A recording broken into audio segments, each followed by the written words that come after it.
এখনও একাকী অনুশীলন চালিয়ে যাচ্ছেন মেসি। বিশ্বকাপের আগে শতভাগ ফিট হওয়া নিয়ে দেখা দিয়েছে শঙ্কা। বিশ্ব ফুটবলের শ্রেষ্ঠত্বের মঞ্চে নামার আগে যখন ফুটবল দুনিয়া আলবি সেলেস্তেদের ছন্দ দেখার অপেক্ষায়, ঠিক তখনই আকাশী সাদা শিবিরে হানা দিয়েছে চোটের আতঙ্ক। যুক্তরাষ্ট্রের কানসাস সিটিতে কয়েকদিন আগে থেকেই নিজেদের বেস ক্যাম্প শুরু করেছে বর্তমান বিশ্ব চ্যাম্পিয়ন আর্জেন্টিনা। ফিফা বিশ্বকাপের মূল লড়াইয়ে অবতীর্ণ হওয়ার আগে আর্জেন্টিনা ফুটবল দলের দুটি প্রস্তুতি ম্যাচ খেলার কথা থাকলেও সেখানে মহাতারকা লিওনেল মেসির অংশগ্রহণ নিয়ে তৈরি হয়েছে প্রবল ধোঁয়াশা। ইন্টার মায়ামি সিএফের হয়ে খেলার সময় চোট পাওয়ার পর থেকে তিনি এখনও মাঠের মূল লড়াইয়ে ফেরার অপেক্ষায় রয়েছেন এবং বর্তমানে কঠোর পুনর্বাসন প্রক্রিয়ার মধ্য দিয়ে যাচ্ছেন।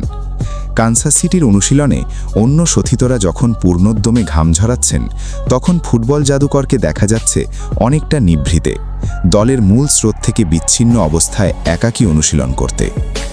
দলের বিশেষ ফিজিওথেরাপিস্ট লুইস গার্সিয়া এবং ফিটনেস কোচ লুইস মার্টিনের সার্বক্ষণিক ও নিবিড় তত্ত্বাবধানে তার সতর্ক পুনর্বাসন কার্যক্রম পরিচালিত হচ্ছে। সংবাদ মাধ্যম সূত্রে জানা গেছে, আর্জেন্টিনা শিবিরের প্রধান লক্ষ্য এখন কোনোভাবেই মেসিকে নিয়ে তাড়াহুড়ো না করা, বরং বিশ্বকাপের প্রথম ম্যাচে অধিনায়ককে পূর্ণ শক্তিতে পাওয়া নিশ্চিত করতেই যাবতীয় পরিকল্পনা সাজাচ্ছেন কোচ লিওনেল স্ক্যালোনি। এই সতর্কতার অংশ হিসেবে আসন্ন হন্ডুরাস ও আইসল্যান্ডের বিপক্ষে প্রীতি ম্যাচগুলোতে মেসিকে একাদশের বাইরে রেখেই কৌশল সাজাতে পারেন আর্জেন্টাইন এই মাস্টারমাইন্ড। মেসির এই চোটের সূত্রপাত হয়েছিল গত 24 মে ইন্টার মায়ামির হয়ে একটি ম্যাচে। সেই ম্যাচে বাঁ পায়ের হ্যামস্ট্রিংয়ে চোট পান তিনি।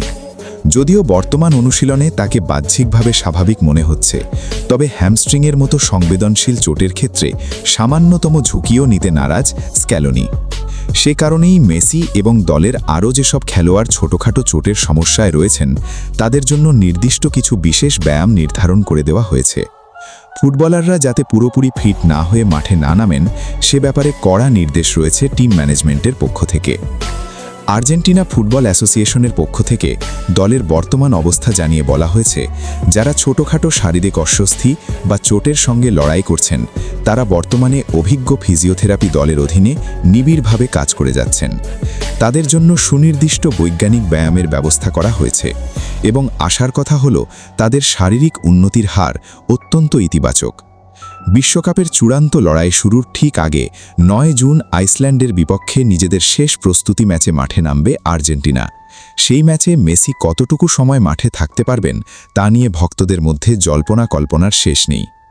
লিওনেল মেসি এবার নিজের ষষ্ঠ বিশ্বকাপ আসরে নামার অনন্য এক মাইল ফলকের অপেক্ষায় রয়েছেন। আর্জেন্টিনার আকাশী সাদা জার্সিতে তিনি ইতোমধ্যেই সর্বোচ্চ 196টি ম্যাচ খেলার রেকর্ড করেছেন এবং দেশের হয়ে সর্বোচ্চ 116টি গোল করার গৌরবও তার দখলে। 2005 সালে জাতীয় দলে অভিষেকের পর থেকে দীর্ঘ প্রায় 2 দশকের কেরিয়ারে তিনি হয়ে উঠেছেন ফুটবল বিশ্বের এক অবিসংবাদিত সম্রাট। এখন প্রশ্ন একটাই, বিশ্বকাপের ময়দানে কি দেখা যাবে সেই চেনা মেসি ম্যাজিক, নাকি চোটের কারণে শুরুতেই ছন্দপতন ঘটবে বিশ্ব চ্যাম্পিয়নদের? যদিও চিকিৎসকদের পর্যবেক্ষণে উন্নতির আভাস মিলছে, তবুও কোটি কোটি ভক্তের প্রার্থনা এখন একটাই, সব অনিশ্চয়তা কাটিয়ে তাদের প্রিয় অধিনায়ক যেন বিশ্বকাপের প্রথম বাঁশি বাজার আগেই শতভাগ ফিট হয়ে মাঠে ফিরে আসেন। কানসাস সিটির সেই নিভৃত অনুশীলনেই এখন আর্জেন্টিনার কোটি ভক্তের স্বপ্ন ও আশার সমীকরণ।